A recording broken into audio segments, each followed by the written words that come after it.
Buenas tardes a todos y bienvenidos a este nuevo encuentro del cuarto ciclo de Españolas por Descubrir, dedicado hoy a una mujer, a una madrileña de nacimiento, Carolina Codina Numiscaya, más conocida como Lina Codina.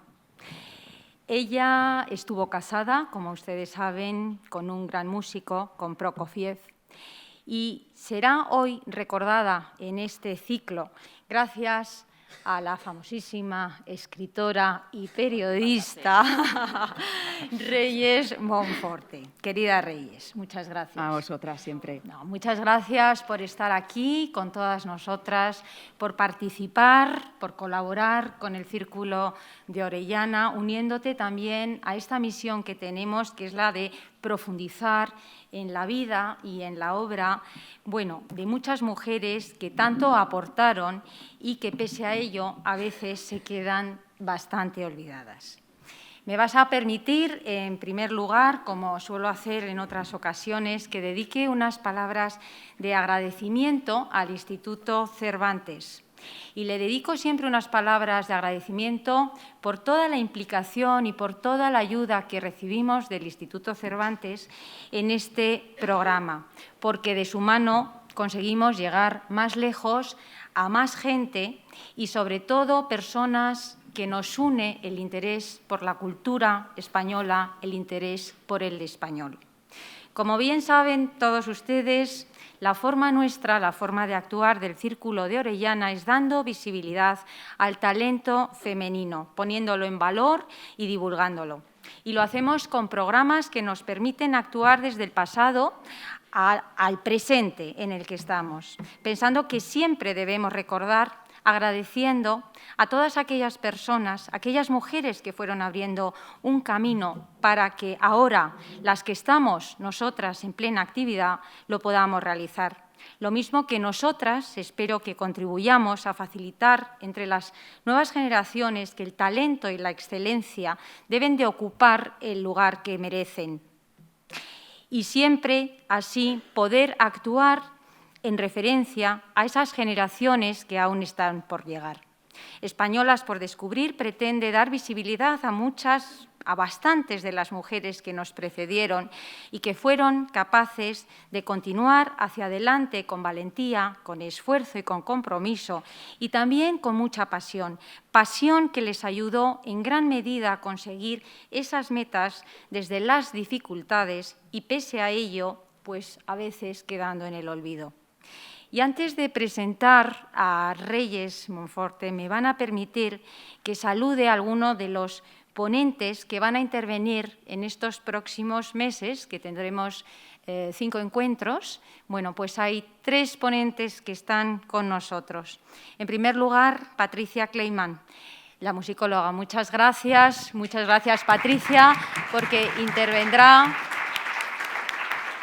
junto a Rosa Torres Pardo el próximo 17 de marzo para hablar sobre otra mujer, también en el ámbito de la música, Pauline Viardot García. También tenemos con nosotros a una historiadora que además es socia del Círculo de Orellana, María José Rubio, que nos presentará el 26 de abril a la infanta doña Isabel, más conocida como la Chata. Gracias, María José. Y también nos acompaña Alicia Ballina, que, Alicia, nos presentarás en el mes de junio, el 16 de junio, a una mujer tremendamente desconocida en el campo artístico, Nela Arias Misón. Y lo harás con, además, otros 2 ponentes, con Lalo Azcona, que vendrá, y también vendrá el cuarto marido, que es una persona, un gran intelectual, un poeta que nos acompañará también en ese encuentro del 16 de junio. Así que muchas gracias por acompañarnos hoy.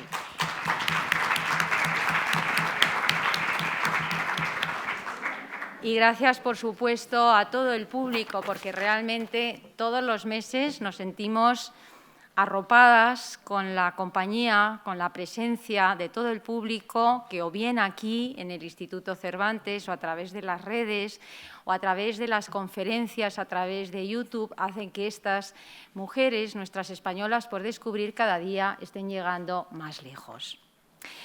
Reyes, querida Reyes, querida también madrileña. Pues sí, somos de las poquitas que debemos quedar, ¿no? Sí, yo también. Tú y yo y bueno, tú, Lina y yo. Y Lina. Bueno, de Reyes, que la conocen muy bien, yo destacaría que es una gran periodista y escritora. Dentro de su trayectoria como periodista, pues has estado muy ligada por tu trabajo a la radio, ¿no? Donde has dirigido y has presentado muchos programas en diferentes emisoras. Algunos los tenemos muy presentes, como El País de los Locos, en Onda Cero, o también Cinco Lunas en Punto Radio. También has sido colaboradora en televisión, en diferentes programas, Telemadrid, Antena 3 Televisión, La 2, guionista y colaboradora de programas como Espejo Público o como Alto y Claro, en El Mundo Televisión, y creo que actualmente estás también como columnista en el diario de La Razón. Sí.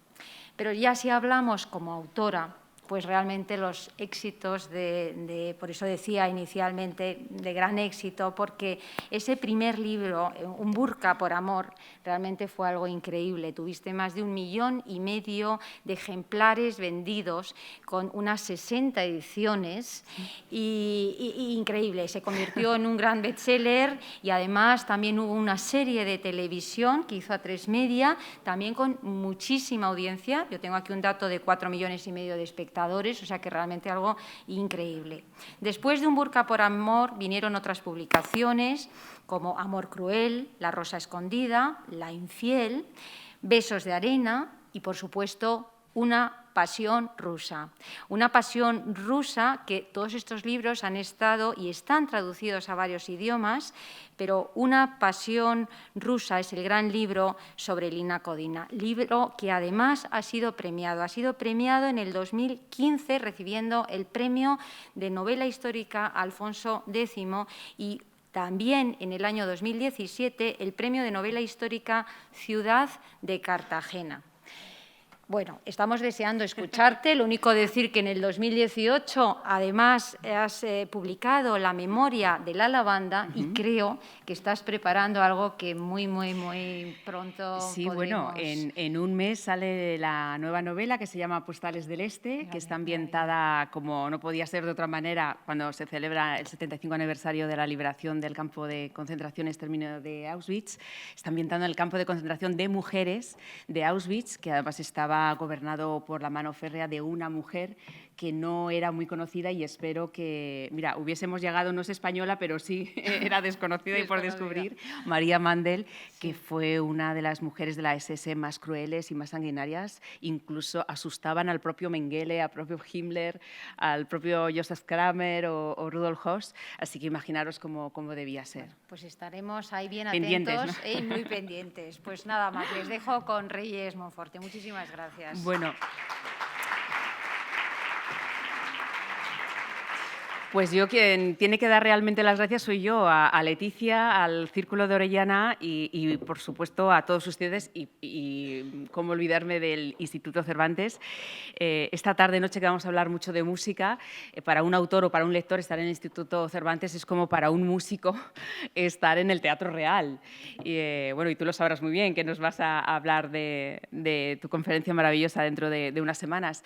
Así que yo estoy encantada y me gusta mucho participar en este ciclo de españolas por descubrir o españolas desconocidas, porque Lina Codina o Lina Prokofiev, según al país donde vayas, la conocen de una manera o de otra. Lina Codina es una gran desconocida y digo lo de gran porque Lina tiene tuvo una mochila tanto personal como profesional muy pesada, muy repleta, muy rica, para bien y para mal. Yo siempre digo que la historia de Lina Codina es la historia del siglo XX, que son dos historias que van casi de la mano, van en paralelo. Las luces y las sombras de la vida de Lina Codina son casi o van casi a la par de las luces y las sombras del siglo XX. El siglo XX pues, empezó con esa vida cultural en el Nueva York del principio de esos años de ese siglo XX, luego pasó pues a esa vanguardia cultural que se vivió en el París de los años 20, donde si eras artista o tenías algo que ver con la cultura, tenías que estar ahí, como bien le dijo Arthur Rubinstein a Prokofiev y a Lina, luego os lo contaré. Y bueno, una Primera Guerra Mundial, un periodo entre guerras, una Segunda Guerra Mundial, la Revolución Rusa, el periodo entre guerras, la Guerra Civil Española, es decir, que las luces y las sombras del siglo XX son las luces y las sombras de Lina Codina. Españolas por descubrir, Lina Codina. Yo tengo que entonar aquí el mea culpa porque yo tardé muchísimo en descubrir a Lina y descubrí su historia de la manera, iba a decir más tonta, pero bueno, digamos más casual. Yo quedé a comer en un restaurante, en una calle que no está muy lejos de aquí, en la calle Bárbara de Braganza de Madrid. Bueno, mi sentido de la orientación es muy bueno, pero creo que está a 5 minutos andando.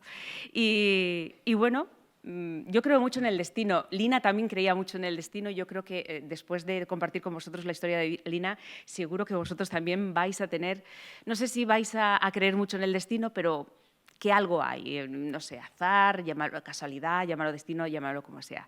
Bueno, pues quedé a comer con unos amigos, entre ellos había un músico y tenía que hacer una llamada de teléfono. En ese restaurante siempre había cobertura, siempre que había ido había cobertura. Bueno, pues ese día no. Y salí para hacer la llamada de teléfono y ya sabéis, cuando hablamos por la calle, subimos, bajamos de aquí para allá y de repente me di de bruces con una placa que yo no tenía ni idea, me enteré después que el Ayuntamiento de Madrid lo había puesto en el año 2011, que rezaba: aquí nació Lina Codina, cantante y esposa del compositor ruso Sergei Prokofiev. Y yo ya dejé de escuchar la conversación. Tampoco debía ser muy bueno, inteligente, no sé, pero interesante desde luego que no. Y dije, Prokofiev, yo soy una gran aficionada a la música clásica, no soy una gran entendida, pero ¿quién no conoce a uno de los músicos más importantes, músicos rusos más importantes y sin ruso del siglo XX? Y dije, yo no sabía que había estado con una española. Y mientras que escuchaba, o creía yo que estaba escuchando esa conversación telefónica, pues bueno, ya sabemos lo de los teléfonos inteligentes, lo busqué en Google. Y lo busqué sobre todo para ver cómo era físicamente, porque para conquistar a un genio como Sergei Prokofiev, pues tenía curiosidad. Y la vi que en esta foto que hay aquí, yo creo que, bueno, aquí ya tiene... A ver, que se me entienda bien, yo creo que aquí ya tenía unos 45 años, que hoy son los nuevos 20, ¿de acuerdo? O sea, los 45 50 son los nuevos 20, pero en 1930, que creo que está tomada esta foto, 35, pues claro, bueno, la sociedad, las personas y el baremo de la edad era muy diferente. Y la verdad es que Lina era una mujer francamente hermosa, parecía una actriz de cine mudo o una actriz de... hay fotografías que se parecen mucho a Greta Garbo o bueno, pues a las actrices que en su día se llevaba, ¿no? Tenía ese perfil, ese look. Y leyendo un poco la biografía, así, un poquito grosso modo, claro, me encontré con una historia que digo, ¿cómo es posible que no conozcamos, yo la primera, esta historia? Porque es verdad, yo soy curiosa por naturaleza, no solo porque sea periodista, yo creo que tengo la curiosidad en el ADN y para una persona como yo o para cualquiera, sobre todo para un periodista, descubrir personajes y descubrir historias que no conoce nadie, pues casi es una mina de oro. Y cuando yo empecé a conocer la historia, lo que os comentaba antes, que vivió lo mejor y lo peor del siglo XX, que conoció a la crème de la crème de ese París de los años 20, que yo creo que todos los que amamos el arte, la cultura, la música, la literatura, las artes plásticas, pues estar en el París de los años 20, vamos, yo daría por lo menos 10 minutos de mi vida por poder... yo no sé si habéis visto la película de Woody Allen, Midnight in Paris o Medianoche en París, no sé si se tradujo así aquí, Medianoche en París, que es una gozada, es un escritor que llega del siglo XXI, que está intentando escribir su novela, sale una noche por París a ver si se inspira, le recoge un carruaje y le lleva a ese París de los años 20 y se se encuentra con Buñuel, con Dalí, con Picasso, con Gertrude Stein, con Coco Chanel, con Hemingway. Y claro, el hombre no quiere volver. Dice, ¿yo para qué voy a volver si esto es lo que a mí me gusta? Pues yo creo que un poco a los que nos gusta la cultura y el arte nos pasa un poco que cada vez que vemos esa película decimos, yo te entiendo, amigo, yo haría exactamente lo mismo. Y la verdad es que poco a poco pues, me fue seduciendo más. Lina era una gran seductora. Eso es lo que cuentan los que logran conocerla. Pero es que la historia ya de por sí te seduce mucho. Entonces, yo recuerdo que volví al restaurante y le pregunté al músico, ¿tú sabías que Sergei Prokofiev, que lógicamente le conocía, ¿tú sabías que Prokofiev había estado casado durante 20 años con una española, que trabajó codo con él, que el propio Prokofiev reconoció que no solo fue el amor de su vida, sino que si no llega a ser por Lina Codina, no hubiese compuesto las mejores composiciones que compuso Prokofiev? Y eso no solo lo decía el propio Prokofiev, que como artista y genio ruso pues le costaba al hombre reconocer las cosas y el tema de las emociones y de los sentimientos, sino que lo reconocían los críticos y sus amigos e incluso sus enemigos. De hecho, hay un dato curioso y es que bueno, seguro que conocéis, yo creo que una de las más famosas composiciones de Prokofiev es Pedro y el Lobo. Es difícil encontrar un teatro que en Navidad no ponga en cartel, en cartelera, pues una representación de Pedro y el Lobo. Pues Pedro y el Lobo lo compuso Prokofiev en 4 meses gracias a la insistencia de Lina. Yo creo que se puso tan pesada que Prokofiev dijo, mira, la voy a hacer, pero para que te calles y ya dejes de convencerme, porque estaba preparando otras cosas. No sé si estaba preparando entonces Romeo y Julieta o Guerra y Paz o El Jugador, una de esas óperas que él, ya estando en Rusia, estaba preparando.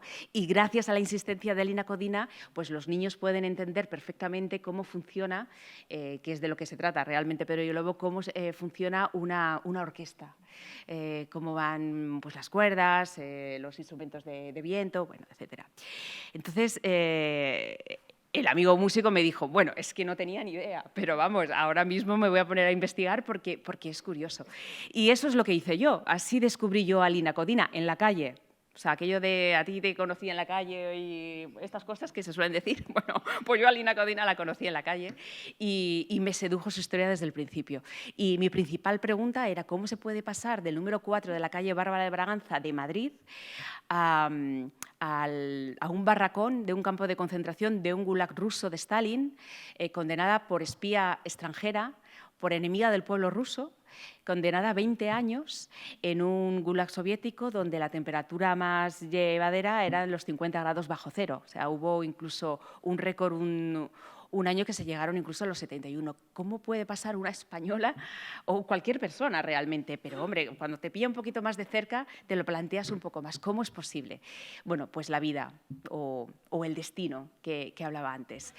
¿Cómo es posible? Bueno, pues Lina Codina nació en Madrid en 1897, es decir, casi a las puertas del siglo XX, y murió relativamente hace poco, que volvemos aquí a lo de españolas por descubrir y las grandes desconocidas. Murió en 1989, es decir, hace apenas 30 años más o menos.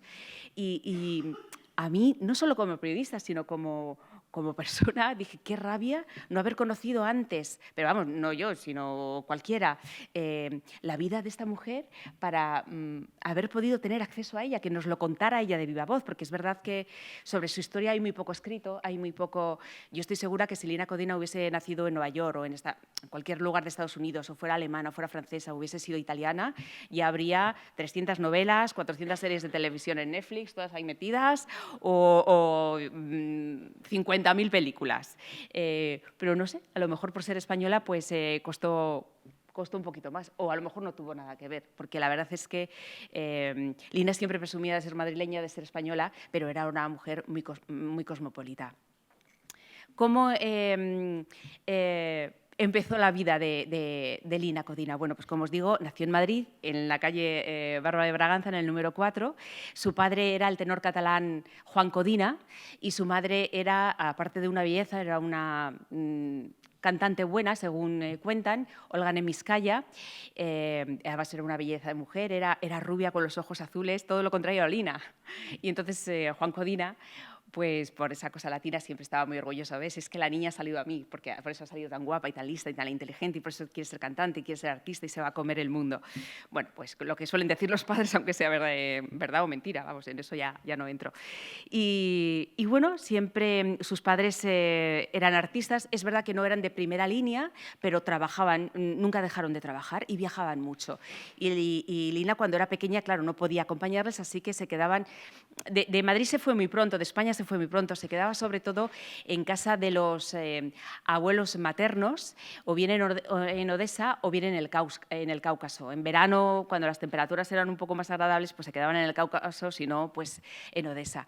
Y cuando se conocieron, y aquí también remarco lo del destino, cuando se conocieron Juan Codina y Olga Nemiskaya, los padres de Lina Codina, es verdad que el suegro, digamos el papá de Olga Nemiskaya, no estaba muy convencido.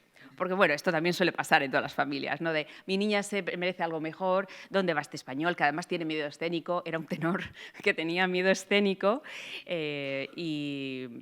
y bueno, pues los padres, el padre no lo veía con muy buenos ojos, pero llegó la niña y todo esto, pues, en fin, pasó a un segundo grado, por cierto, a un segundo plano. Los padres de Lina Codina se conocieron y vuelvo a remarcar aquí lo del destino, acordaros para lo que os voy a contar dentro de un ratito, se conocieron en la escuela del teatro de la Scala de Milán y se conocieron allí. Y pese a todo lo que todo el mundo decía, bueno, estos no van a llegar a nada, no van a llegar a nada, bueno, pues llegaron y tuvieron a Lina. Bueno, Lina, desde que era pequeñita, estaba muy en contacto con la cultura. Le gustaba la música, le gustaba ir al teatro, le gustaba pues, ir también a la ópera. Su abuelo y su abuela, sobre todo, le ponían pues, discos y sobre todo su abuela, que se llamaba Carolina, de ahí le viene el nombre a Lina Codina, que realmente se llamaba Carolina, le leía mucho y le leía sobre todo fábulas. Y un día le leyó la fábula del grillo. No sé si la conocéis, es bueno, pues, que un grillo desde su escondite vio como una mariposa que era muy hermosa, pues volaba y, bueno, la libertad, qué alegría poder hacer y ir donde te dé la gana y qué bien, y que sea ahora en una flor, que sea ahora en una planta, bueno. Y un día el grillo, muerto de envidia, pues vio como alguien cazó la mariposa, la aplastó y la mató y le cortó las alas. Y entonces el grillo, en forma de consuelo, dijo, bueno, qué bien vivo escondido. Y era uno de los consejos que Carolina siempre le dio a Lina. Si quieres sobrevivir, es mejor permanecer escondido, que era un poco la moraleja de la fábula. Lina no siguió el consejo, a lo mejor si lo hubiese seguido, pues no hubiese tenido los problemas que la llevaron a un campo de concentración rusa, pero lógicamente Lina era una mujer cosmopolita. Poco a poco ya era una niña muy guerrera, que tenía mucha personalidad, era muy ambiciosa, se quería comer el mundo.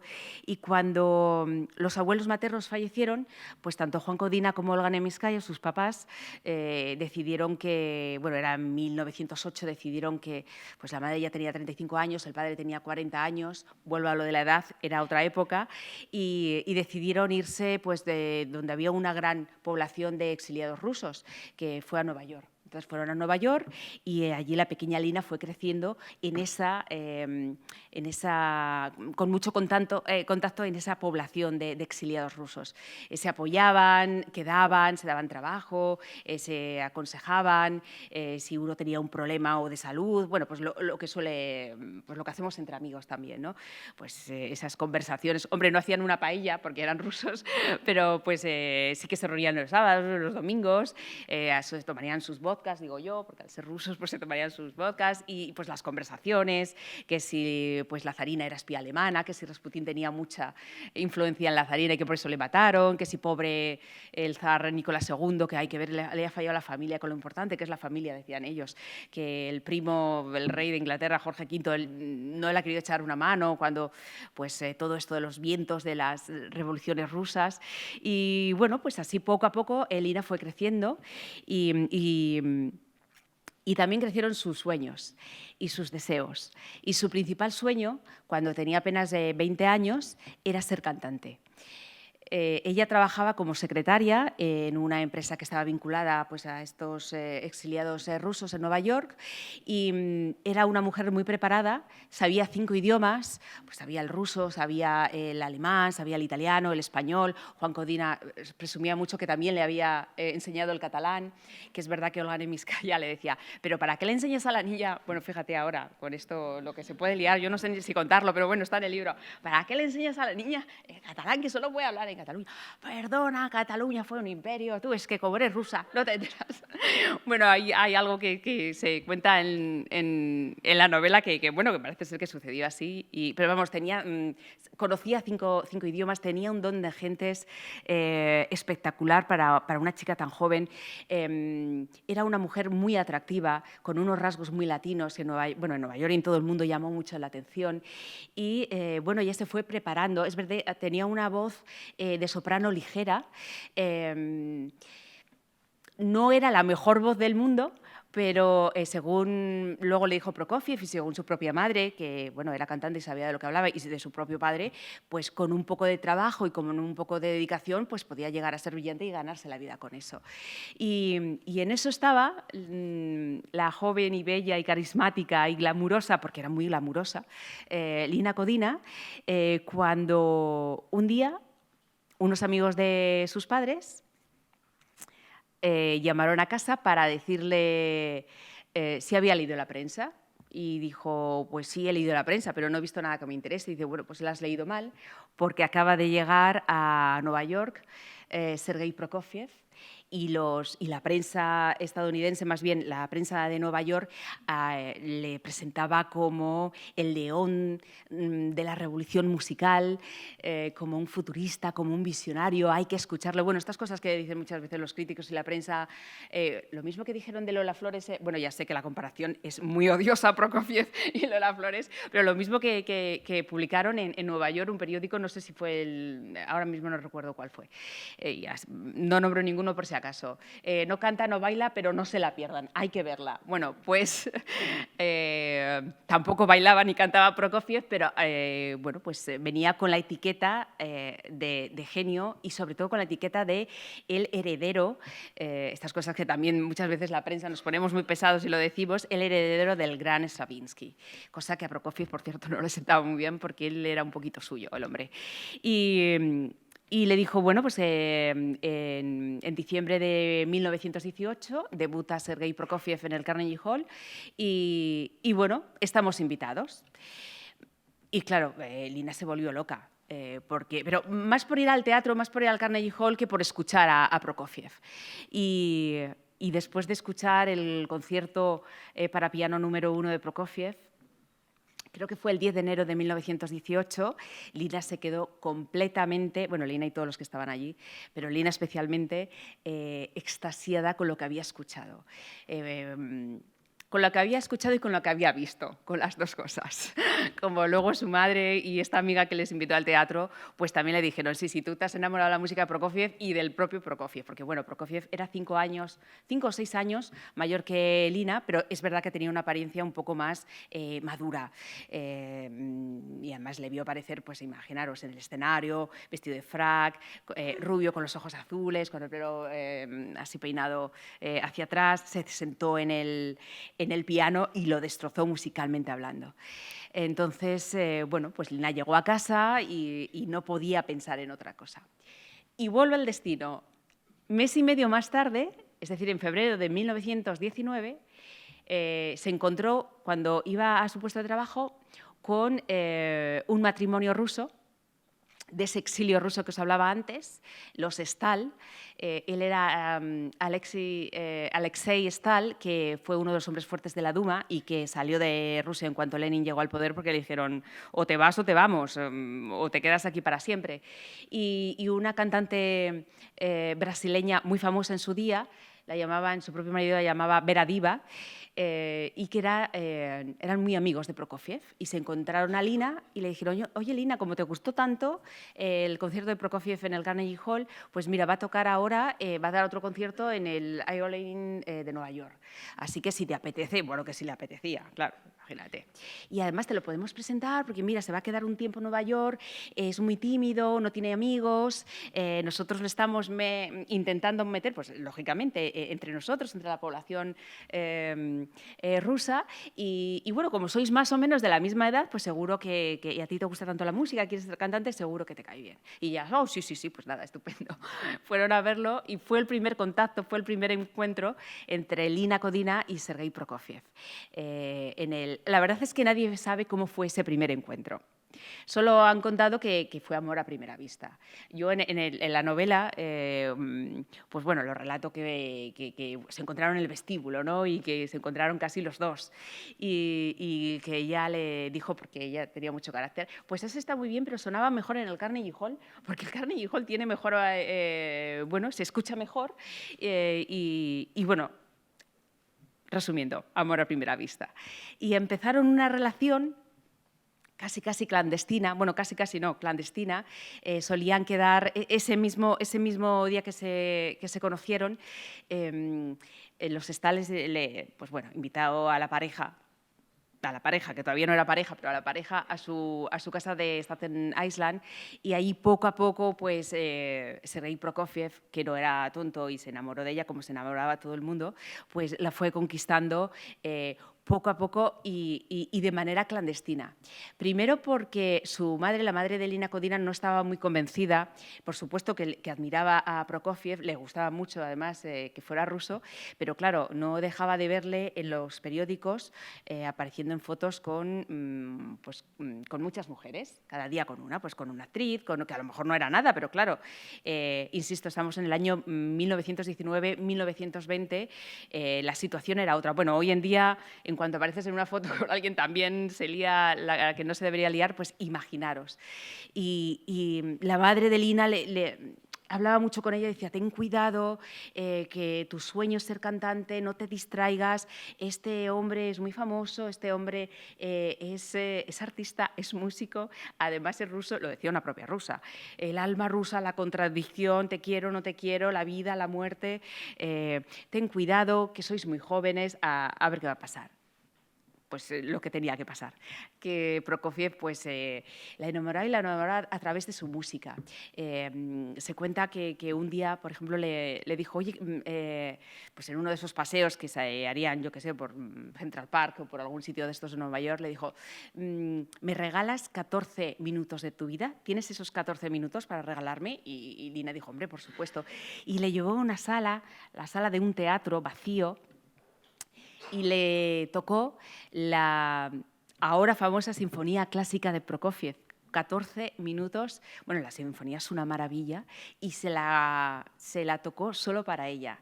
Entonces, esos pequeños detalles, otro día también le tocó pues, sí, el concierto número 2 para piano, todos esos detalles, poco a poco, Prokofiev fue enamorando, que ya lo estaba, pero fue enamorando hasta el final a Lina, hasta que, bueno, la madre de Lina habló claramente con Prokofiev y dijo, esto lo tendremos que formalizar de alguna manera, porque tú tienes que dejar de aparecer con mi hija en todas las fiestas, en todos los eventos, en todos los estrenos, porque esto puede dar que hablar. Y poco a poco pues fueron que sí, a un concierto de Rachmaninoff. El estreno, la presentación oficial, fue cuando Prokofiev llevó de la mano a Lina Kodina con un vestido que, por cierto, se hizo ella misma, porque, insisto, si Lina Kodina, yo creo que es que se equivocó de época. Si Lina Kodina hubiese nacido en esta época, sería una de las grandes influencers, en el buen sentido de la palabra, que las hay también. Y la verdad es que se puso, pues bueno, iba guapísima, iba muy elegante, y esa noche conquistó a todo el mundo. Era una cena homenaje en el Club Bohemians al pianista, creo que era Richard Bauer, si no me equivoco, y allí se encontró con Arthur Rubinstein, que sin ser muy consciente, después de alabar, oye, Prokofiev, ¿dónde has conocido a esta belleza de mujer? Pero no solo bella, sino que por ese don de gentes te podía hablar de cualquier cosa, de pintura, de escultura, de una ópera, de cualquier cosa. Y claro, todo el mundo estaba encantado, tanto hombres como mujeres, porque tenía una capacidad de seducción y un magnetismo muy acentuado. Y el propio Rubinstein fue quien les hizo un comentario que sin saberlo, les cambió la vida. Les dijo, el lugar del mundo donde hay que estar ahora mismo, año 1920 os hablo, no es Nueva York, es París. Ahí es donde se está cociendo realmente lo que va a ser una auténtica revolución, no solo musical, sino artística, cultural. Y además le dijo a Lina, y tú en París puedes ser una diosa porque estás llena de luz. Y París pues es todo luz. Y ahora mismo es todo arte y todo cultura. Es allí donde tenéis que ir. Y bueno, pues Prokofiev se quedó pensando y dijo, pues ¿por qué no? Si yo ya he triunfado en Nueva York, acababa de salir en 1918, salió de Rusia huyendo de la Revolución Rusa. Más que huyendo de la Revolución Rusa, huyendo de la política, porque Prokofiev siempre decía que él era un poco ese dicho de yo soy músico y me acuesto a las 8 y lo demás es ruido, lo demás no me interesa lo que pasa en el mundo, pues eso es un poco. Prokofiev siempre decía, mi música está más allá del tiempo y del espacio. No le interesaba la política, solo quería componer, solo quería su piano, solo quería su música. Y pensando, dijo, pues voy a hacer caso a los que me dicen que hay que estar hoy en día, en los años 20, no solo en Europa, sino en París. Y se lo dijo a Lina, Lina, me voy a París y quiero que te vengas conmigo. Lina encantada, pero ya os podéis imaginar la madre. El padre menos, pero la madre era como ni loca, vas a irte, no estás casada con él, se van a creer que es su amante y por mucho que le intentara explicar Juan Codina, eso es Europa, es París, son otros tiempos, la gente lo va a entender, a la madre no le convencía nada. ¿Cómo se fue Prokofiev a París? Mantuvieron la relación epistolar a través de las cartas, pero claro, Lina quería estar con el amor de su vida. Y encontraron una excusa perfecta, y es que Lina quería seguir preparándose y educando su voz. ¿Y qué mejor sitio que París? Que la madre no le quedó otro remedio que ceder y dijo, bueno, pues venga, te damos permiso, pero vas a estar viviendo con unos amigos de la familia. Los Stahl también se fueron a París, con lo cual lo tenían fácil. El día que llegó Lina Codina a París, fue la primera gran desilusión porque no se encontró a Prokofiev. Y digo que no se encontró a Prokofiev cuando sabía perfectamente que iba porque se cruzaron en el mismo puerto. Prokofiev, que llevaba meses intentando que viniera Lina, también estaba intentando sacar a su madre de Rusia. Su madre María Grigorievna, que era... Si Lina Codina fue el norte, la brújula de Sergei Prokofiev, su madre era la brújula, muchas veces Lina decía, es que es tu amor platónico, era su referencia, porque había hecho mucho por su hijo, había luchado mucho. Y bueno, estaba enferma, tenía un glaucoma severo y tenía que salir de Rusia porque allí ya estaban en plena guerra. Y bueno, justo el destino, otra vez el destino, hizo coincidir que Sergei estuvo en ese puerto el mismo día que llegó Lina, pero tuvo que coger un barco para ir a Marsella, ir a recoger a su madre. Bueno, después de 2 o 3 días, un poco perdidos todos, por fin se encontraron y bueno, se encontraron y lo primero que hizo Prokofiev es presentar a Lina a su madre, pero claro, no la podía presentar porque ya os digo que Prokofiev tenía una serie de problemas con eso de gestionar las emociones y ser sincero con lo que sentía en realidad y le dijo a su madre que era una colaboradora estadounidense que le estaba ayudando, que esto sí que era verdad, le estaba ayudando a traducir una obra suya que se llamaba El amor de las 3 naranjas al inglés, porque bueno, el Covent Garden en Londres estaban interesados en que se estrenara esta ópera. Entonces, la madre de Prokofiev le dijo, bueno, una cosa es que yo tengo un glaucoma severo y otra cosa es que esté ciega y sé perfectamente lo que estoy viendo. Esta mujer, se refería a Lina Codina, esta no puede ser estadounidense en su vida por cómo habla, por la cultura que tiene. No tenía muy buenas sensaciones la madre de Prokofiev de los estadounidenses. ¿Qué le vamos a hacer? Y bueno, se rompió el hielo, tanto Lina como la madre de Prokofiev tuvieron una relación muy buena, muy especial. Lina cuidó mucho de la madre de Prokofiev, seguramente porque estaba... Bueno, veía un poco reflejada la imagen de su madre, y su madre seguía en Nueva York con su padre, y al tenerla lejos, pues bueno, era un poco como la imagen materna.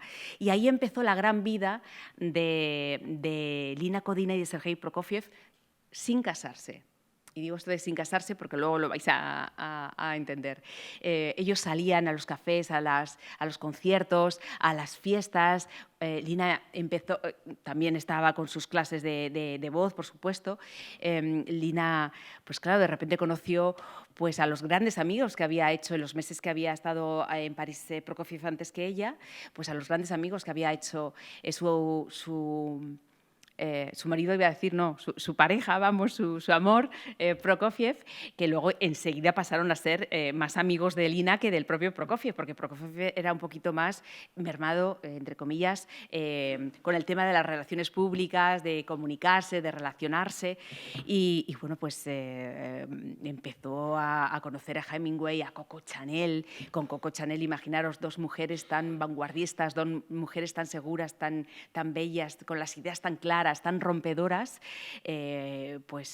bueno, pues imaginaros juntas. Luego os cuento cómo fue el encuentro. Se hicieron muy amigos del director de los ballets rusos, Diaghilev, que se convirtió casi en el padre no solo artístico, sino casi padre también en el ámbito personal de Prokofiev. Jean Cocteau, Matisse, Ravel, bueno, todos los que estaban en ese París del que les habló Rubinstein en Nueva York, en ese París de los años 20, se hicieron amigos. Y estaban todos metidos en el mismo núcleo. Y una noche el propio Diaghilev dijo, bueno, vamos a continuar la fiesta en casa de Coco Chanel. Claro, imagínate que a ti te dicen eso. En casa de Coco Chanel, vale, pues vamos. Y allí, pues, bueno, ese encuentro, yo relato ese encuentro en la novela entre Coco Chanel y Lina Kodina. Lina, que tenía la propia Coco Chanel se lo dijo, viéndote y mirándote, no sé cómo hay algunas mujeres y algunos hombres que les cuesta entender lo que es la elegancia natural. Lo tuyo es elegancia natural.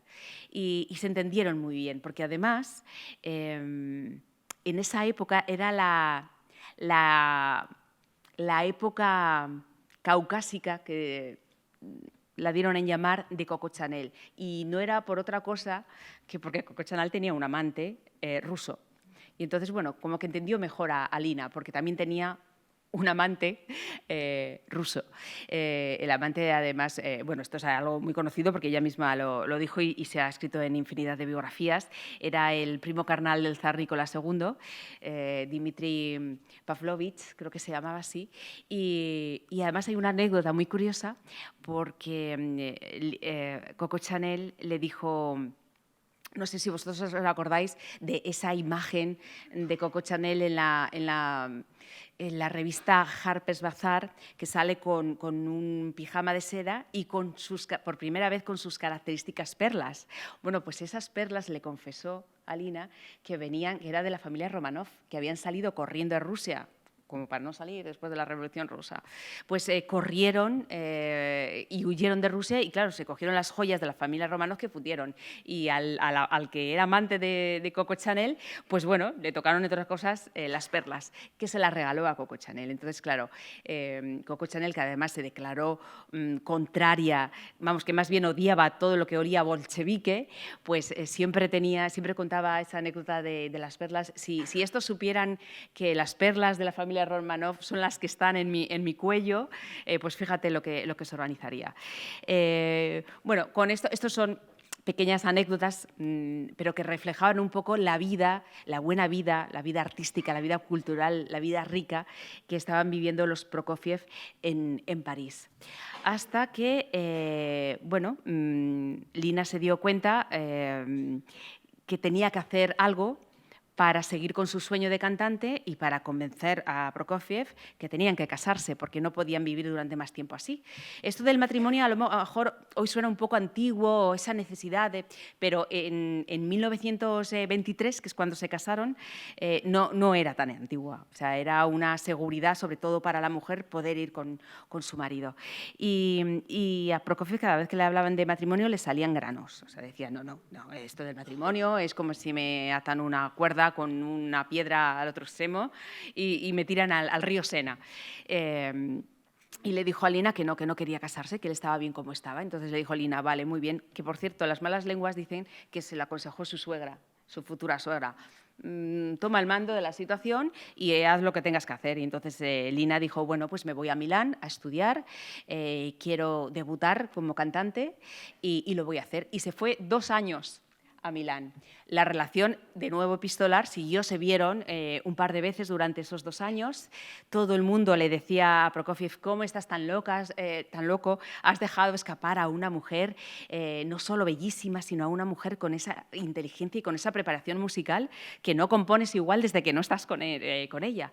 Y bueno, en Milán pasó algo que también fue muy decisivo en el futuro no solo de Lina, sino del matrimonio Prokofiev. Ella por fin logró debutar en el Teatro Carcano de Milán. Perdonadme, vuelvo al destino, justo donde se conocieron sus padres, en Milán, y bueno, incluso acordó con Prokofiev cuál iba a ser su nombre artístico. Iba a ser Lina Juvera, ni Codina ni Prokofiev, Juvera, para tener entidad propia ella. Y Rigoletto, Gilda, no se podía pedir más para alguien que iba a debutar. Y todo iba muy bien, el día de la representación, todo iba estupendamente, Prokofiev no pudo estar. Ella estaba tranquila hasta que en un momento dado ella creyó ver movimiento entre bambalinas y quizá lo hubo, pero eso no fue la razón. Se empezó a quedar sin voz, le empezaron a sudar las manos, sintió como que se mareaba. Y lo que tenía Lina Codina, lo que estaba experimentando era lo mismo que sufría su padre, miedo escénico. Entonces, pues imaginaros que el gran sueño de tu vida, que es convertirte en cantante, y que cuando lo consigues y debutas siendo Gilda de Rigoletto en un teatro de Milán, de repente descubres que tienes miedo escénico, o sea, toda esa manera de actuar que tenía ella, que era una estrella fuera del escenario, se subía al escenario y se le apagaba poco a poco la voz. Y bueno, en su día, pues claro, ahora tienes miedo escénico y pues prácticamente te lo curan, no te lo tratan, pero en su día, pues no. Y entonces ella fue consciente de que nunca llegaría a ser la gran cantante que ella pues había pensado que podía ser. Y tiempo más tarde se encontró otra vez con Prokofiev y Prokofiev le dijo, antes de que Lina le dijera, mira, me estoy planteando esto de ser cantante porque me pasó esto, le dijo, voy a volver a París y quiero que vuelvas conmigo. Y Lina le dijo, esto es muy de novela, pero bueno, fue así. Bueno, yo vuelvo a París contigo, pero con un anillo en el dedo, no en la mano, sino en el dedo. Y dijo Prokofiev, pues en el dedo lo vas a tener. Y volvieron a París, se casaron en Alemania, se casaron en Etal en 1923. Y volvieron a París y volvieron a tener esa vida. Ella ya iba embarazada, ella tuvo su primer hijo, pero volvieron a la vida de las salidas, de los estrenos, de los conciertos, de la ópera, de las fiestas en casa. Ya salían menos por Montparnasse, Montmartre, salían menos porque bueno, pues iban a casa, un poco lo que hacían en su día Coco Chanel, pues ahora los Prokofiev. Y bueno, las luces de ese París de los años 20 se iban poco a poco apagando. En 1924 fue cuando murió Lenin, si no me equivoco, en enero de 1924. Y fue entonces cuando Stalin llegó al poder y empezaron a llegar emisarios rusos para intentar convencer a Prokofiev de que volviera a su tierra, algo que no estaba en la mente de Prokofiev y mucho menos de Lina.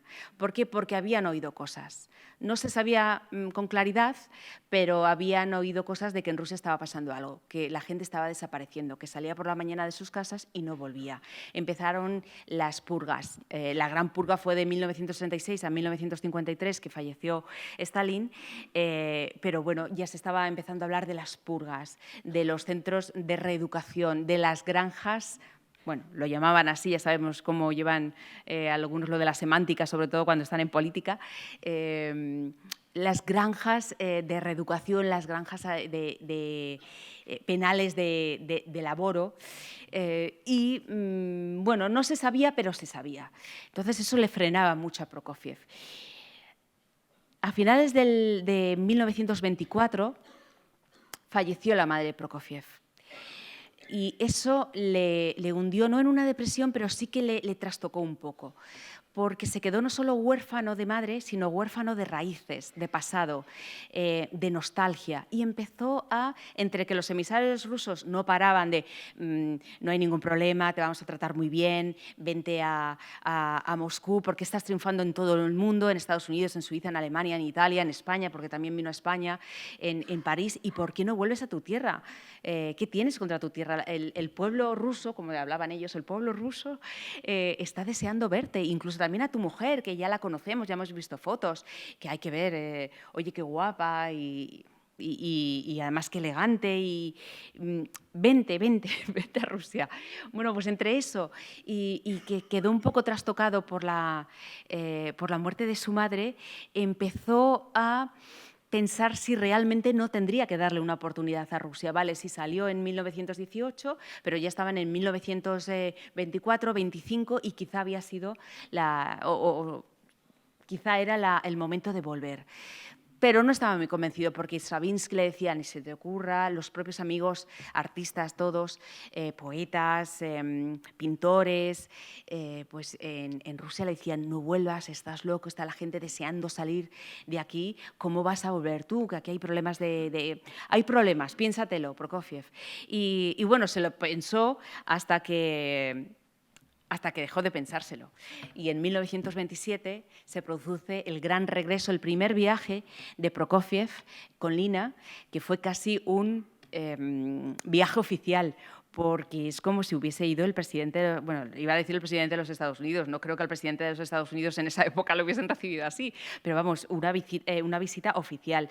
Le trataron tanto a él como a ella como si fueran auténticos, bueno, reyes tampoco es la palabra, porque no eran muy partidarios de los reyes, de las monarquías, el gobierno de Stalin, pero bueno, pues Stalin tenía el convencimiento que los artistas rusos eran los ingenieros del alma del pueblo ruso, y si se controlaba a los intelectuales, a los artistas, en este caso a Prokofiev, pues se podía controlar de una manera mucho más sencilla al pueblo, pues a través de la propaganda y demás. Y bueno, pues la verdad es que tuvo algunas, vamos a decir, diferencias de criterio con algunos rusos que vivían en París y que le dijeron a Prokofiev que bueno, se había dejado vencer por la vanidad, por la soberbia, que cómo era capaz de volver a Rusia con todo lo que estaba pasando y lo que estaban sufriendo sus compatriotas. Y bueno, también es verdad que hubo mucha gente que le criticó, pero también es entendible en todo artista, bueno, y en toda persona. Está muy bien que triunfes en todo el mundo, pero tú también tienes esa espinita de querer triunfar en tu tierra, con los tuyos, que tener el reconocimiento no solo de tu familia, sino de tus amigos, de tus compañeros, de tu país, de tu pueblo.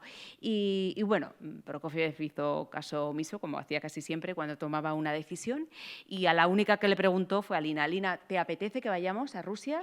Y bueno, con todo lo que le había dicho, que todo iba a ser perfecto, dijo, pues sí, venga, vámonos a Rusia. Además, era un viaje de ida y vuelta. Es decir, sabían que no se iban a quedar allí, que era el gran peligro, no poder salir de Rusia. Bueno, dio conciertos que fueron todo un éxito de crítica, de público, se juntó con la crème de la intelectualidad también rusa y se fue encantado. Fue una gira de unos meses y regresó a París pues hinchado. Como buen artista, cuando tiene mucho éxito y cuando le regalan los oídos, que en este caso pues era verdad. Y nada, se fue encantado. Hay una anécdota que suelen contar porque, claro, le pusieron en el Hotel Metropol, que yo no sé si lo conocéis en Moscú, era uno de los mejores hoteles, pero cuando ya llegó tanto Lina como Prokofiev a Moscú, había solo una planta dedicada al hotel, lo demás era todo para mandatarios extranjeros o para los propios mandatarios del Partido Comunista, del gobierno de Stalin. Y pues le pusieron en la mejor suite. Y y le habían advertido sus amigos, tened cuidado que en cualquier sitio en Rusia hay un micrófono. Y bueno, bromearon un poco, ay, ¿te imaginas que en este ramo de flores hay un micrófono? ¿Te imaginas que aquí hay un micrófono? ¿O te imaginas que Lina descolgó el teléfono? ¿Te imaginas que aquí? Y de repente se puso blanca y le dijo a Prokofiev, he escuchado un clic. Y dice, bueno, y escucharás muchos más. Y comentaron, porque era tan bonita la suite, que comentaron, madre mía, a esta suite solo le falta un piano para que yo pueda tocar. Bueno, pues se fueron a cenar, invitados siempre por el partido, y sin que el partido les perdiera de vista, les llevaban por los sitios donde tenía que llevarle para hacerle entender que no era así, que Moscú estaba viviendo una época brillante y que no había necesidad, que no había pobreza, que no había desaparecidos, que todo eso era pues mala prensa de los países occidentales que querían hundir a Rusia.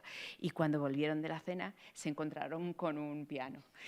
Dijo Lina, menos mal que no has echado menos un caballo, porque imagínate, nos hubiesen puesto un caballo aquí. O sea, que efectivamente sí que había micrófonos. Luego, cuando volvió ya a París, cuando lo contaba, pues por ejemplo, Diaghilev le dijo, bueno, y seguro que en cada tecla del piano había pues 2 micrófonos por cada tecla, seguro. Fue una experiencia pues muy bonita tanto para Sergei como para Lina, porque incluso ofrecieron algún concierto juntos. Ella le acompañaba cantando al piano, no mucho, porque tenía que controlar ese miedo escénico, pero, por ejemplo, también hizo algún concierto en la radio, incluso grabó para la radio de Moscú algunas canciones. Es decir, que los dos fueron muy bien cuidados, esa era la orden, cuidar muy bien a los Prokofiev, tanto a él como a ella, porque todos sabían de la gran influencia que tenía Lina sobre Prokofiev, no solo personal, sino profesional. Y a finales de la época de los 20, bueno, pues después del éxito que tuvieron en Moscú, el París de los años 20, como os comentaba, ya se estaba apagando, ya esa vanguardia cultural ya no era tal, ya se estaba agotando.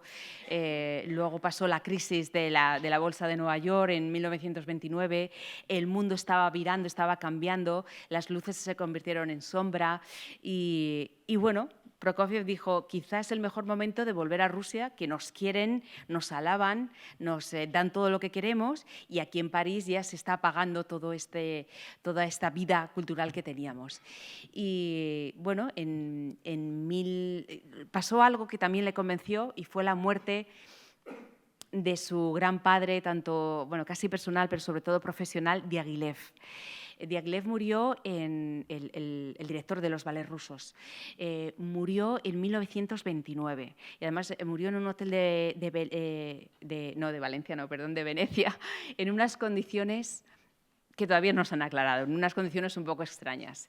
Y lo hizo pues, 15 o 20 días después del último estreno, de la última representación que hicieron juntos Prokofiev y Diaghilev, que fue El hijo pródigo, que también el nombre hablando de destino, el nombre de la obra, pues también tenía mucho mensaje. Y bueno, pues entre la muerte de su madre, lo bien que la habían tratado en Moscú, los cantos de sirena que le llegaban de Stalin, de vuelve, vuelve, vuelve, la muerte de Diaghilev, pues sentó a Lina y le dijo, Lina, si tú quieres, siempre que tú quieras, yo creo que es el momento de volver a Rusia y de seguir componiendo allí, y me han asegurado que voy a tener mis estrenos, mis óperas, me han ofrecido incluso que haga la música de un par de películas, todas patrióticas, pero eso él todavía no lo sabía.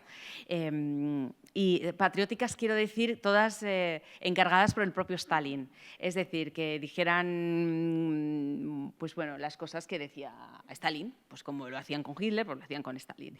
Y Lina luego más tarde reconoció que de lo único que se arrepentía en su vida, y mira que a lo mejor hubo muchas cosas de las que se podía haber arrepentido, pero de lo único que se arrepentía en la vida era de haberle dicho a Prokofiev, sí, vámonos a Rusia.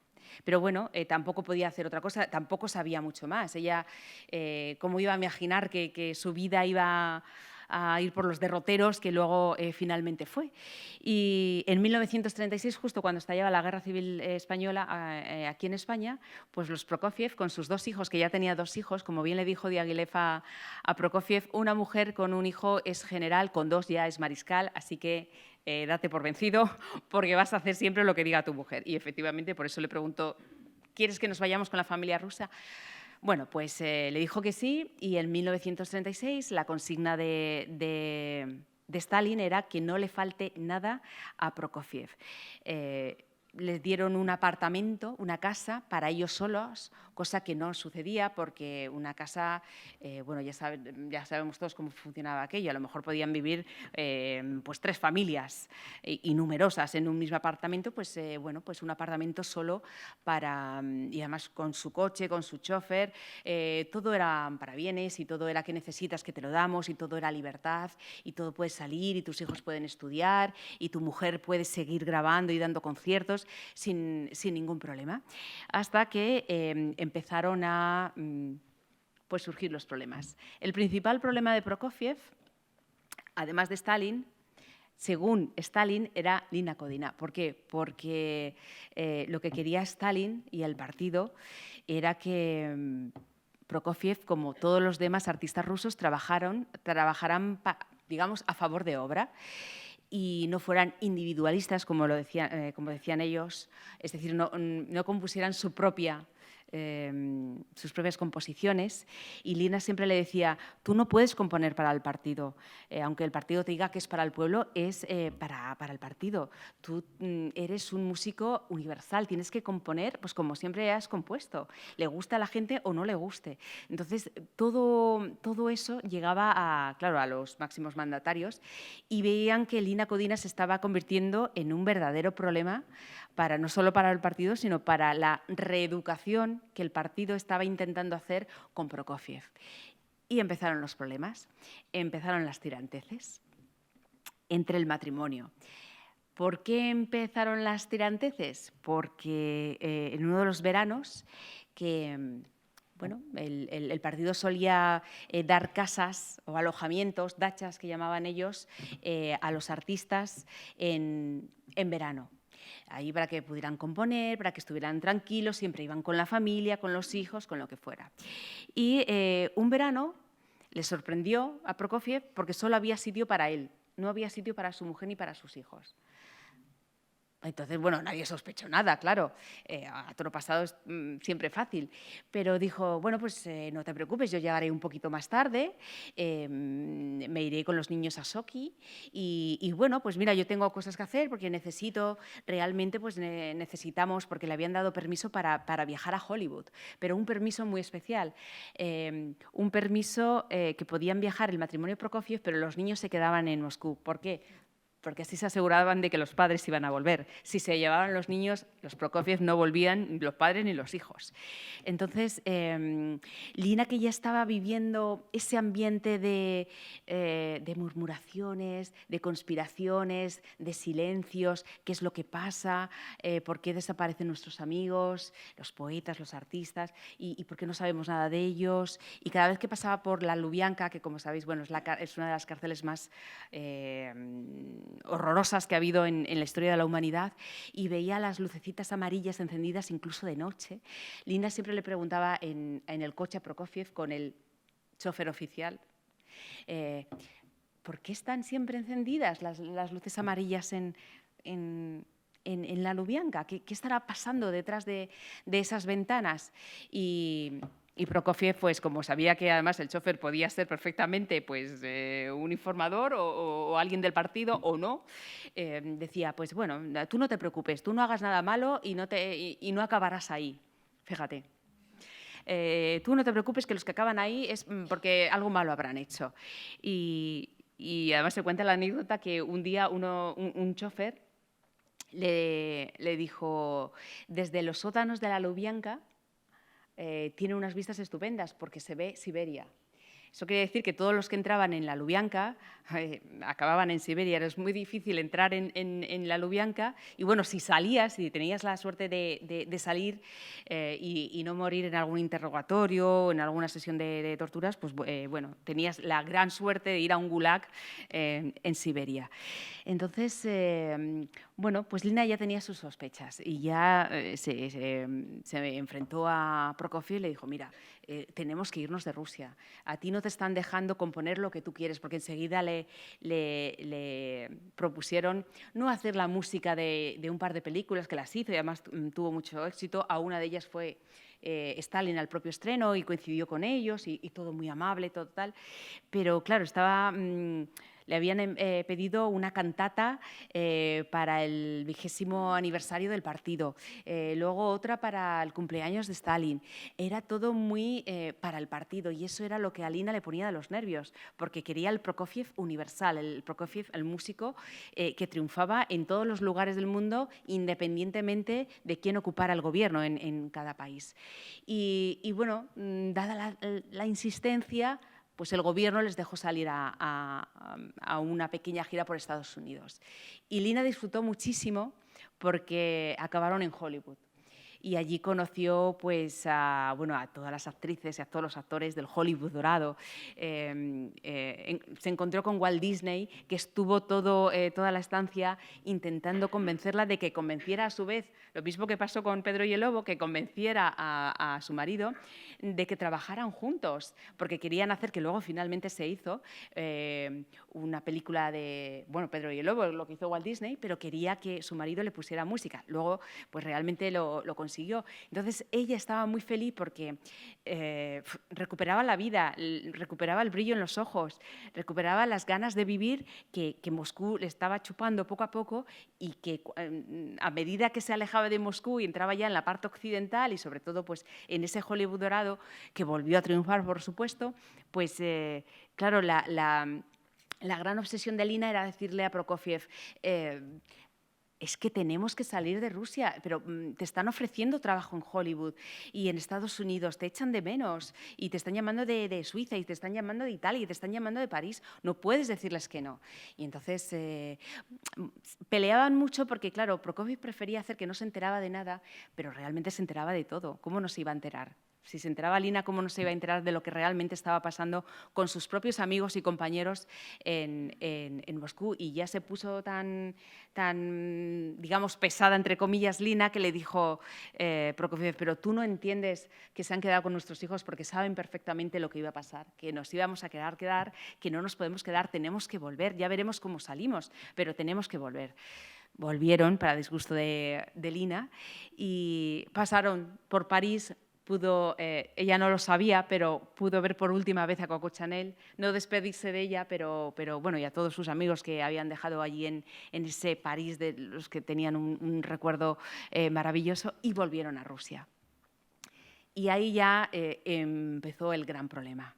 El gran problema es que, como os contaba antes, en una casa de verano pues había sitio para Prokofiev, pero no para su mujer ni para sus hijos. Y dijo, bueno, pues yo voy a hacer las cosas que tengo que hacer en Moscú y iré unos días con los niños a Sochi, que además le decía Prokofiev, y además a ti te gusta, pues mira, así estamos separados 10 días y no va a pasar nada, nos va a venir muy bien y sobre todo para mí que tengo que trabajar en Romeo y Julieta, por ejemplo. Y de repente recibe una carta de Prokofiev escrita en color rojo. Y le extrañó, porque siempre le escribía pues, normal. Y siempre con un encabezamiento que era querida Linette o querida Lina o lo que fuera. Y ese encabezamiento no figuraba.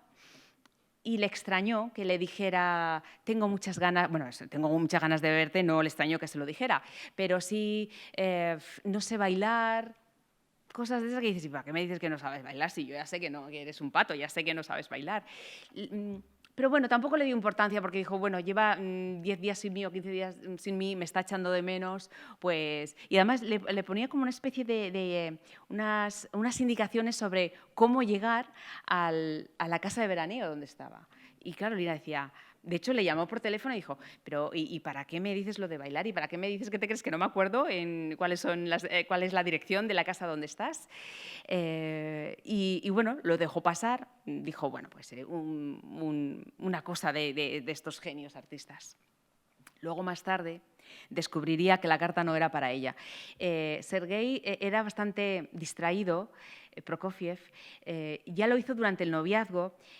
Durante el noviazgo él solía salir pues, con bastantes, digamos, amigos y amigas.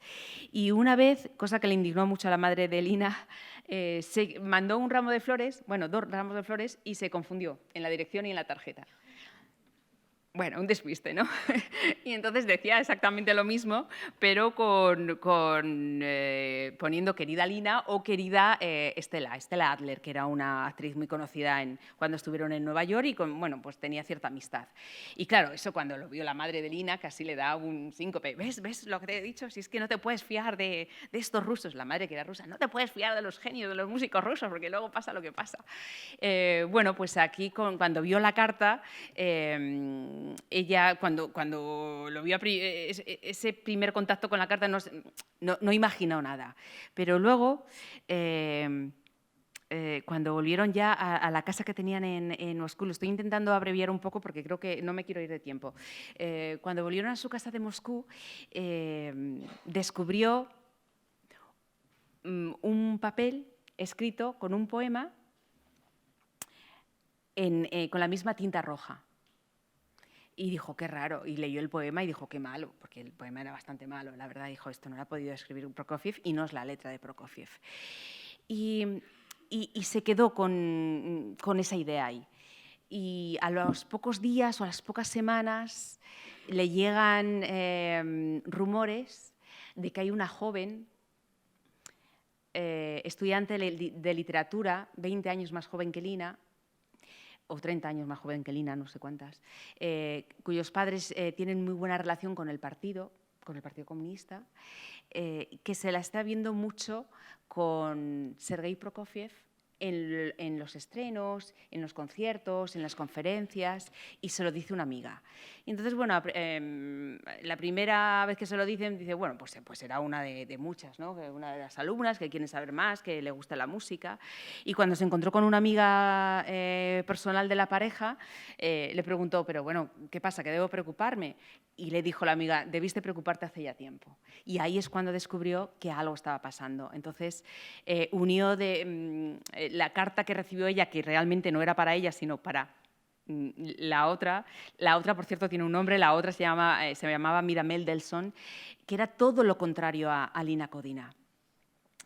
Pero Prokofiev, al parecer, pues se prendó de ella. No se enamoró, se prendó de ella.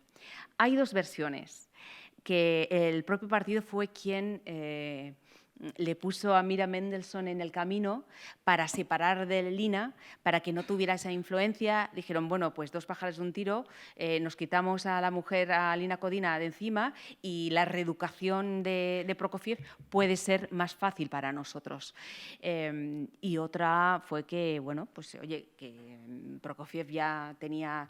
Insisto con lo de las edades, no nos enfademos ninguno, ya tenía 50 y tantos años, estaba mal de salud y bueno, pues parece ser que le hacía gracia esa mujer que le alababa mucho, que no le ponía problemas, que no le decía vámonos de Rusia, te están intentando comer la cabeza, tienes que componer lo que tú quieras y no lo que te dice el partido.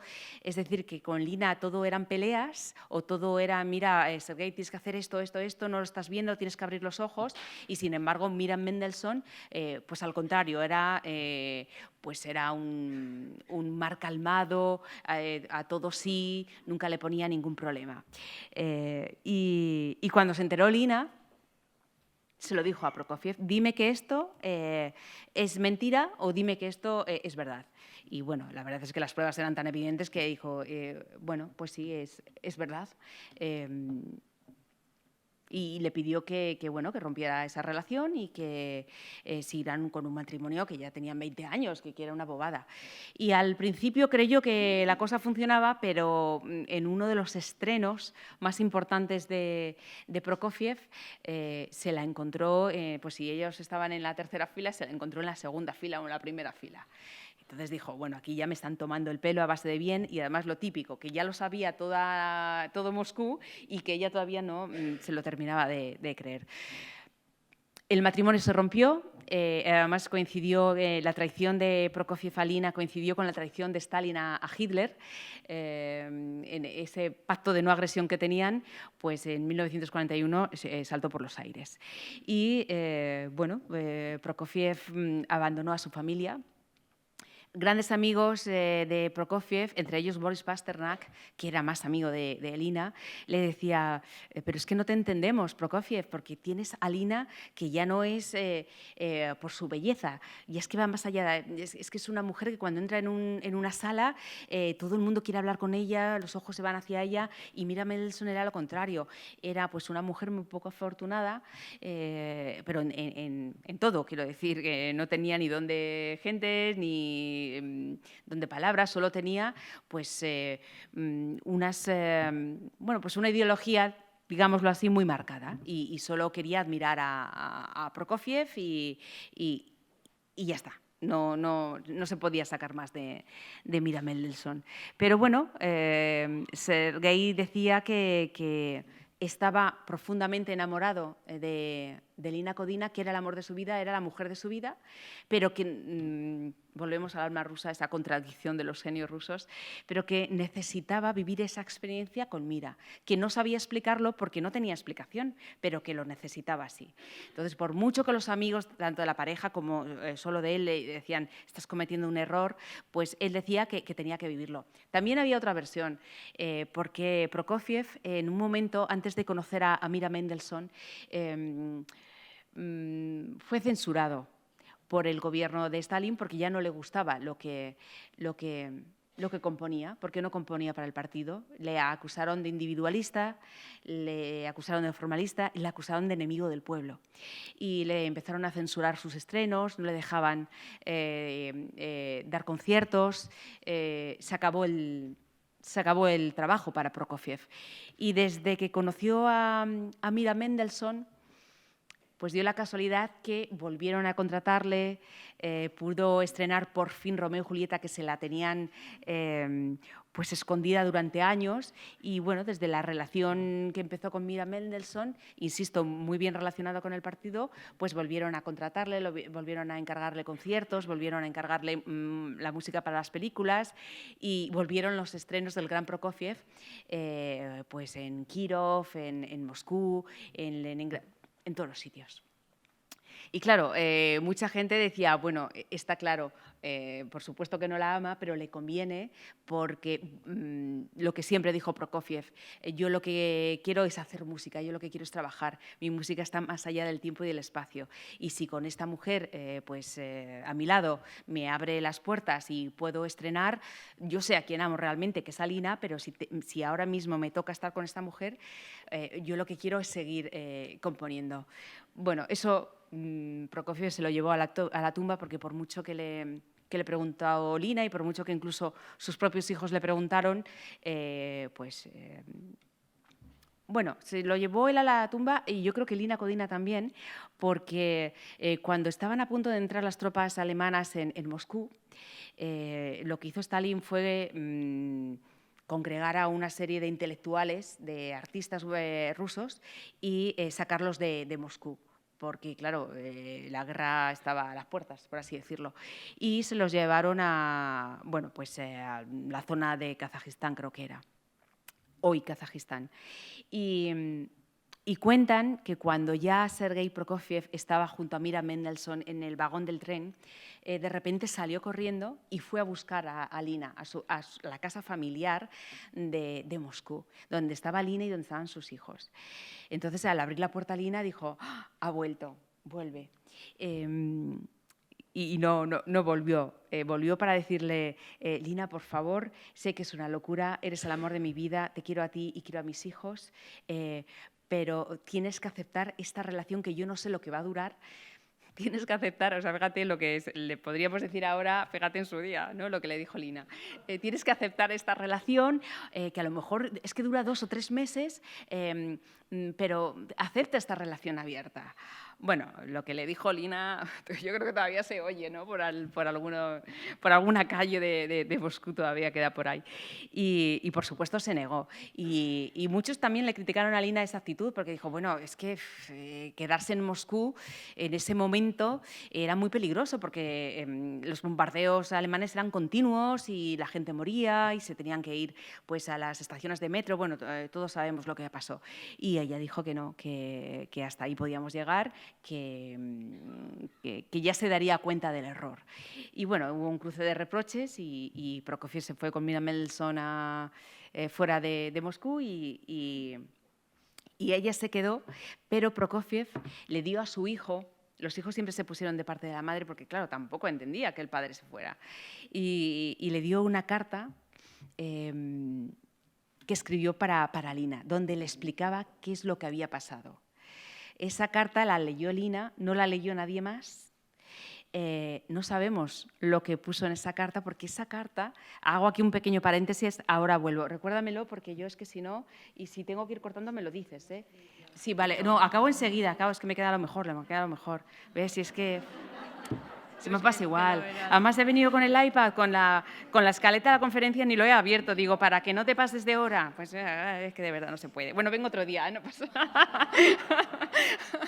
No, pero abro paréntesis porque antes de irse luego ya cuando pasó todo lo del Gulag y todo lo del juicio, todo lo de la condena y la muerte de Stalin, la muerte de Prokofiev, la muerte de todo el mundo, menos de Lina, que sobrevivió a todos, bueno, pues le dejó una serie de correspondencia a un amigo que tenía en la embajada, yo creo que era en la embajada francesa, que ella tenía muy buena relación con los franceses.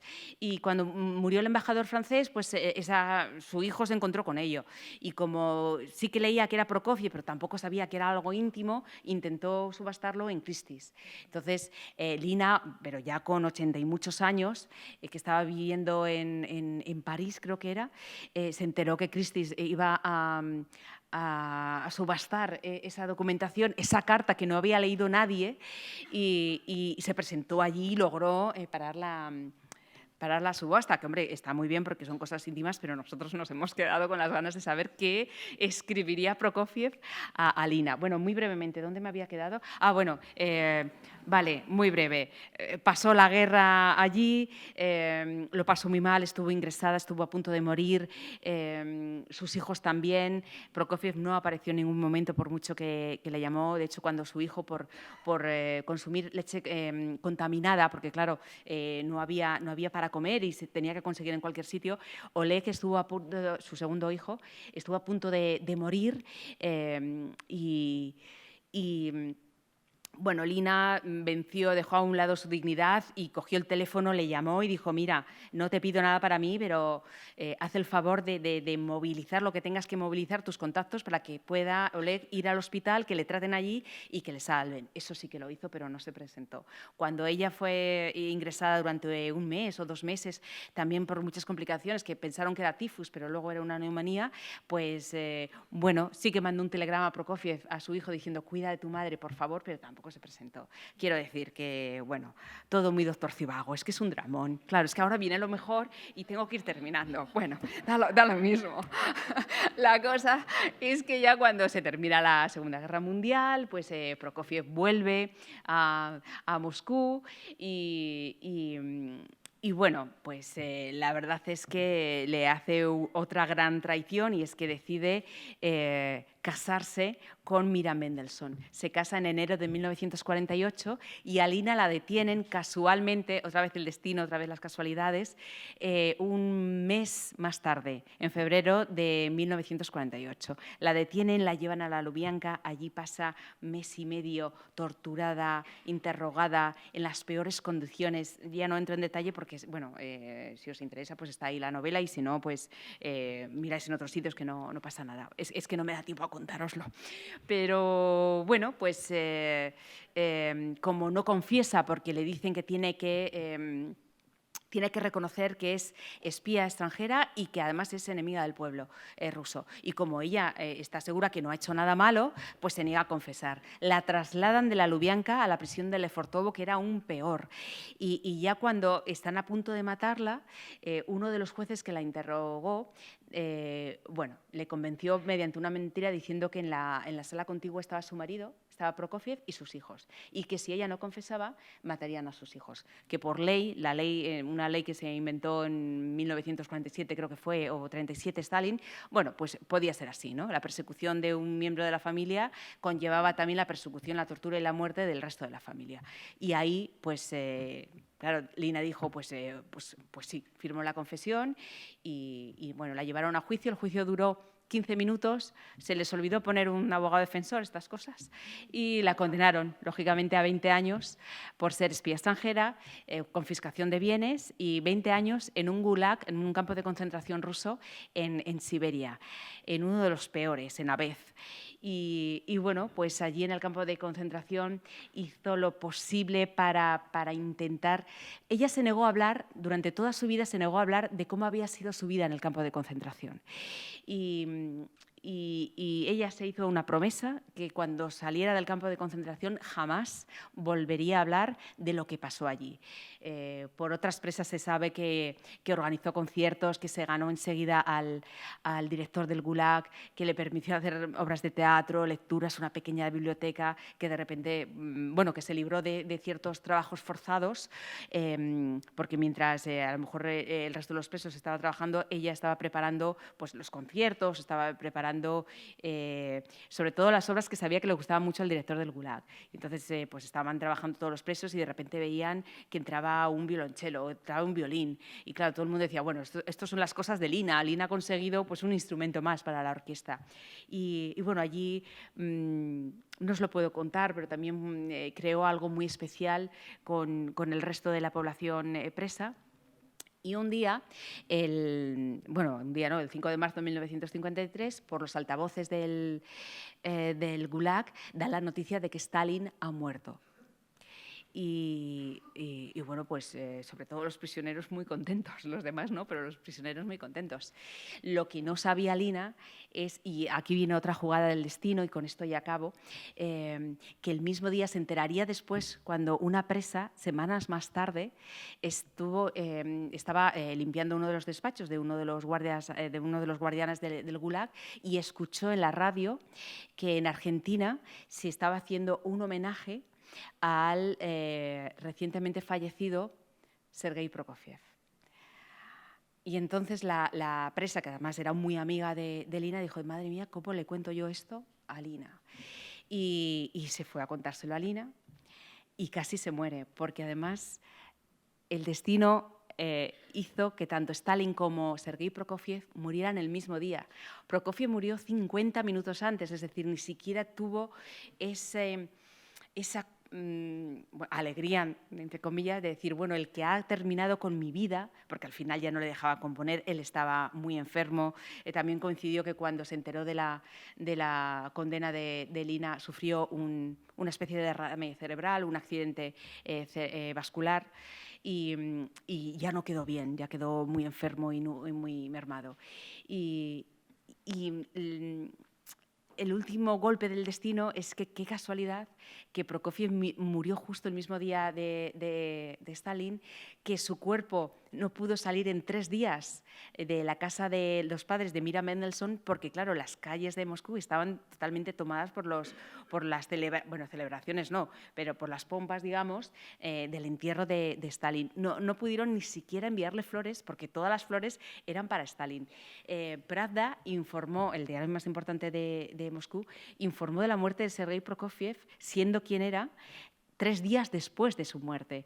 Y la principal publicación musical informó de la muerte de Prokofiev en la página 116 de su publicación, porque las anteriores estaban dedicadas a loar la figura de Stalin. O sea, que incluso no solo en vida, sino en muerte, también le impidió morir de una manera digna. Y bueno, Lina cuando se enteró al final, pues bueno, pasó 3 años más en el Gulag, hasta que ya, bueno, por las peticiones hubo una especie de...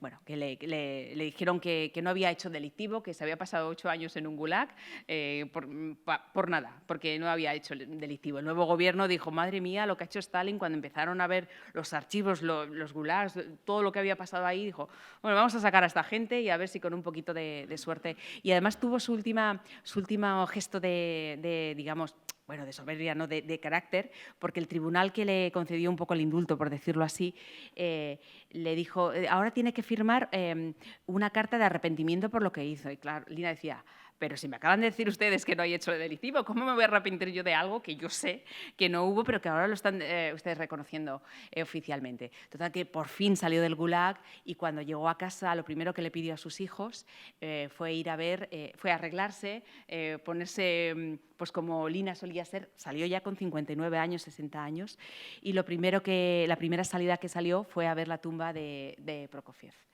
Y lo voy a dejar ahí, pero es que hay mucho más. Lo voy a dejar ahí.